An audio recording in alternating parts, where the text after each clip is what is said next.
Today, we are looking at the launch of an all-new shared universe, created by a creator collective made up of powerhouses and legends from the comic book industry, and printed as part of Image Comics. This is Ghost Machine. I'm a geek. I use thought bubbles when I speak. I'm a freak because she's received that from me. I'm unique. There is only one of me. I'm complete, so I really don't care what you think of me. I'm a geek. Hello there, Comic Clan, and welcome to Comics in the Cross, the greatest streamers you've never heard of. I am Cross, and today we are taking our first look at a brand new universe in Ghost Machine. I was late to the party on this one. This one shot was released in January 2024, and I honestly picked it up with no real idea of what it was, but I was intrigued partially by the cover art, which gave me kind of superheroes, futuristic Firefly-esque vibes to it. And because it was a one-shot, I honestly thought it would be a great comic to cover and a good starting place to do something here on the channel. But as I went through it, I found it more of a preview of what to expect from a brand new line of comics, with the one-shot being made up of 6 different titles from a massive group of creators. Ghost Machine Storytellers, which is their name for both their writers and artists, include Geoff Johns, Gary Frank, Bryan Hitch, Jason Fabok, Peter J. Tomasi, Francis Manapul, Peter Snejbjerg, Lamont Magee, Ivan Reiss, Brad Meltzer, and Maytal Schut.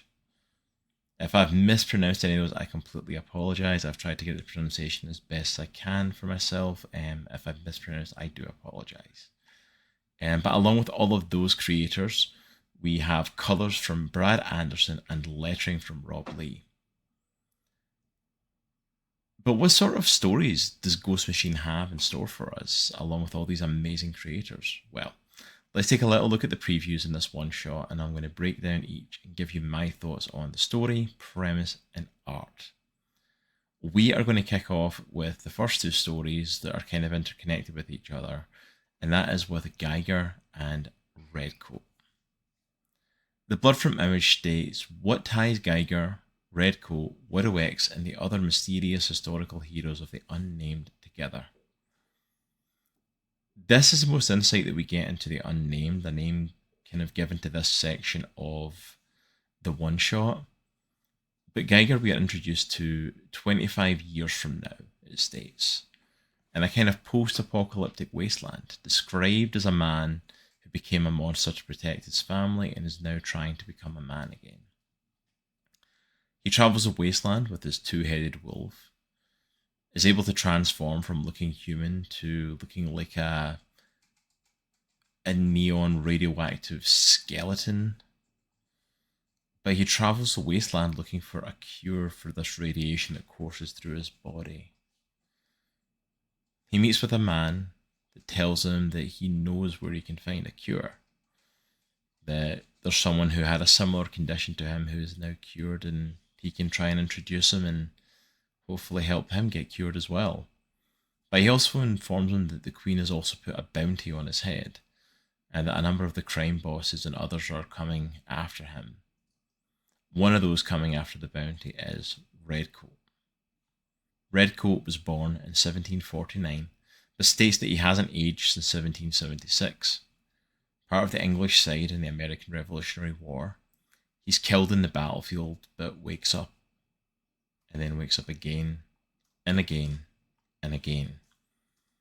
He states that he doesn't know what happens between the death and the waking up, except that sometimes he sees things, like parts of his past. But just how Redcoat is able to survive and continue on is at this time still a mystery to us. The narrator of this section states that the unnamed are forged in war, and even if they don't know it, they are fighting the unknown war. These are definitely 2 at the forefront of what Ghost Machine is bringing out for us, as their titles are 2 of the 3 that are going to be part of the first wave of comics that have actually already hit stores in April of 2024. If you'd like for me to pick up these titles for Redcoat and Geiger and review them here on the channel, please let me know below. But next we're going to move on to the title character for the third comic in that first wave, and that is Rook in Rook Exodus. I'm going to be upfront, 100% Rook is my favourite of all the titles I read in this one shot. I'm totally on board to pick up this series, to cover it, to see what happens, from the design of Rook's character to the story that they lay out. I was just totally on board for what they were doing, and I'm so on board to see where it goes. Described as a former farmer on Earth that was given a second chance on the planet Exodus, while there he becomes a warden. The wardens are described as those who wear masks and are capable of commanding animal species.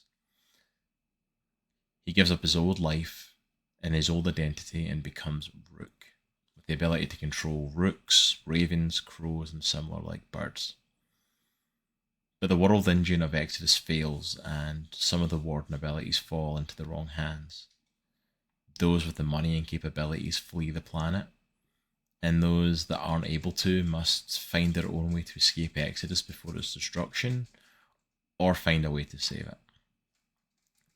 We meet Rook along with his friend Swine, seeking to salvage parts of tech and ships to try and build escape pods to get off the planet with the hopes of leaving Exodus.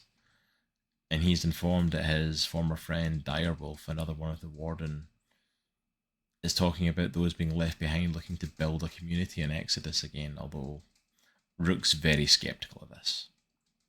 The preview ends with an announcement of War of the Wardens is at hand. I'm not sure why this story stuck out to me. I'm a sucker for good sci-fi stories, for gorgeous art, and this definitely had all of them. So I think I'm definitely going to be checking out Rook Exodus no matter what. Moving past the first wave of number ones that we're going to be getting, the next set of stuff that we get in here under the title of Ghost Machine's Family Universe gives us two titles focusing on family, either that you're born into or that you find. First up is the Rocketfellers, a family made up of Roland and his wife Rachel, their children Richie and Ray, along with Roland's parents Rodney and Rosie, his grandmother, who's kind of an AI projected from somewhere else. A family from the 25th century that find that their future is in jeopardy from an enemy that we only know so far as Vertex. We don't know why he's after them, we don't know why they've had to go on the run, but they enlist in the Time Zone Protection Program and are placed in the year 2024. We don't get much more about the reason for them being placed here yet, but we see that as a car stays behind them for just too long, it's enough to cause paranoia for the family. It even causes Rodney to throw things out the car at the other car. They struggle to lay low and adapt to this new world and its customs while trying to avoid being found.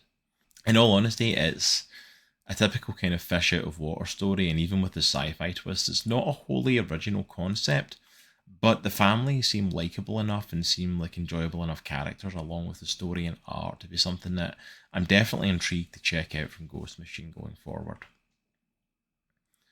Our other family story in the family universe is Hornsby and Halo, where we're introduced to Rose Hornsby and Zachary Halo.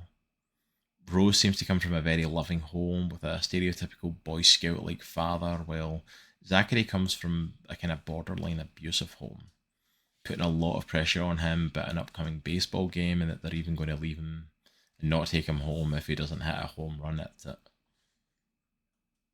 The two cross paths on the baseball field, or on the baseball diamond.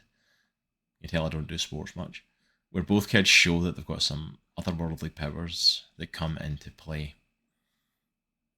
And we find out in the blurb afterwards that in order to keep the peace between heaven and hell, a deal is brokered where an angel child would be given to a demon family and vice versa, a demon child to an angel family. Zachary and Rose have no idea who they truly are. And it's a tale that's going to seek whether nature or nurture can truly win out in the end. This seems like a very intriguing story, but I'm going to need to see a lot more, I think, of where it goes before I'm willing to kind of fully sign on for it. And our last of the 6 stories is Hyde Street.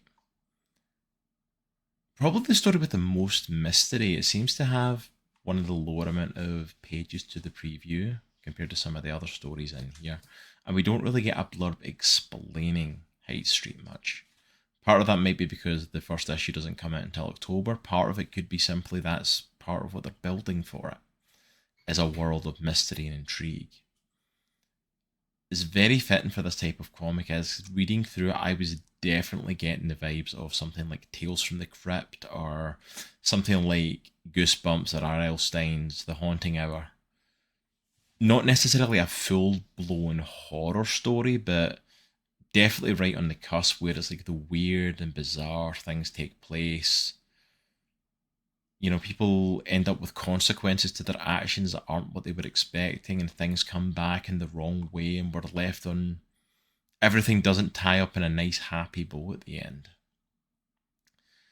And it seems to be revolving around items for sale. It starts off with a couple of pages that look like old school magazine ads that you would get, including stuff for like jokes and pranks, diet plans, you know, trick gum, x-ray specs, all that sort of stuff.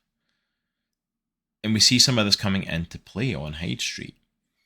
We see who looks to be like a kind of big time Hollywood producer complaining about being in a small town and they don't know anything there and they can't get anything right.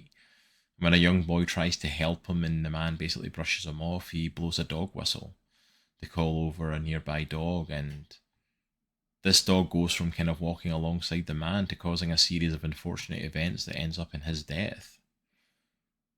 We see a woman entering a little store in the 80s, and the woman behind the counter automatically starts talking about kind of weight loss products, and the woman's like, no, that stuff never works for me.